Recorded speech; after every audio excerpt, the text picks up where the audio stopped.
देवेंद्र फडणवीसच्या नादी लागून मराठ्यांच्या आमदारानं मराठ्यांच्या विरोधात जाऊ नये.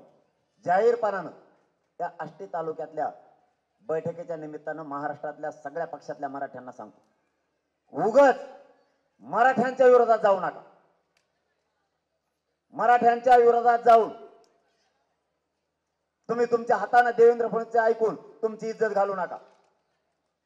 तुम्ही मराठ्यांना धरून राहा. हेच मराठे तुम्हाला पडू नाही देणार. फक्त मराठ्यांच्या आंदोलनाच्या बाजूने राहा. तुम्ही त्याचा ऐकून विरोधात गेले खलास. आता मागे झालं तसं एक जणाकडे इतके पैसे होते तरी मराठ्याने पाडून टाकलं आणि चालता चालता पाळलं. सहज सहज कळत तुम्हाला. सहज मराठी नाही माहित का आमच्या हातात मळे येते हो. सहज पाळलं चालता चालता असं. आणि असे खळ्या खांदायचे ते त्याच्यावरच तो कसा करतो तलवारी असं चालीला मग सैन्यात होतो मग आपल्या सैन्यात खोल होतं तसंच होतं यांचं. आम्ही असे आम्ही तसे पैसे लय मारण्याचे आमची जात अशी आमची जात तशी जेवढे हाणायचे नुसते खळ्या खांदायचे. ते गुदळ्याला बैल असतो तसं मराठ्याने चाल चालता पाडून टाकेली. आता म्हणतात लय बेकार आहे मराठी. आता कसा काचका कळाला. तुमच्यात ताकद आहे. तुम्हाला ताकदीची जाणीव ठेवा. तुमच्यात लय ताकद आहे. तुमच्यात लय ताकद. काही कुणाला पाय लावायचा नाही. कुणाच्या पाय पडायचा नाही. कोणाला भ्यायचा संबंध नाही. आपली काय कमी ताकद नाहीये. आणि आपण काय करू शकतो राज्यात मराठी हे मात्र सरकारला कळलंय. एकदाच फक्त पाडा म्हणलो होतो मी.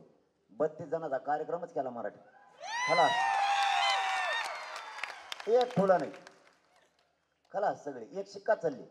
व्यापारीने तच करायचं जर ठरलं तर.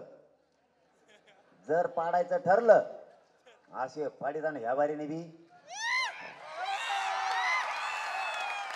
5-50 वर्ष तर ती फिरून उभा नाही राहिला पाहिजे. निवडणूक म्हणलं त्याला झाकाली पाहिजे. एखाद्या पक्षावाला म्हणला तुला तिकीट देऊ म्हणला तर तिकीट नको. मला दुसरं काय सांग तिकीट देऊ नको. इतकं आता कसं झालं एक जणाचं. आता तर 48 मतदारसंघ 54 पैकी राखीव मधले मराठा जिकडे मतदान करीन तिकडेच निवडून येतं. म्हणजे असेच 48 आमदार होते. मराठ्याच्या मतदाराशिवाय निवडूनच येत नाही. प्रत्येक राखीव मतदारसंघात 1 लाखापेक्षा जास्त मतदान आहे मराठ्याचं. प्रत्येक मतदारसंघात. एवढ्या वेळेस फक्त मराठ्यांच्या बाजू मांडणारा त्यालाच मत द्यायची. दुसऱ्याला द्यायचे नाही. अजिबात द्यायचे नाही.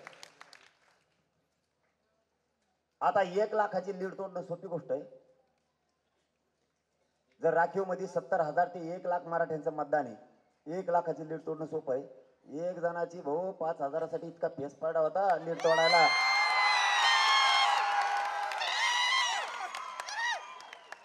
सोपं आहे का भाऊ. ते मराठ्याला बेजार होते. डबल मोजा म्हणले.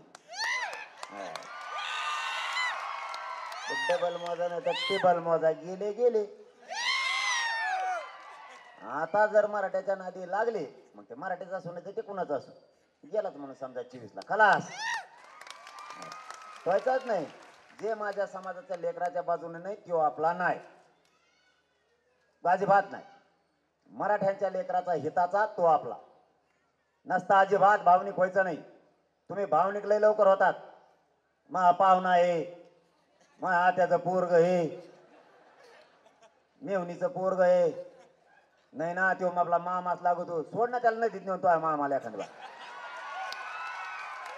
काय आता मामा मामी रे.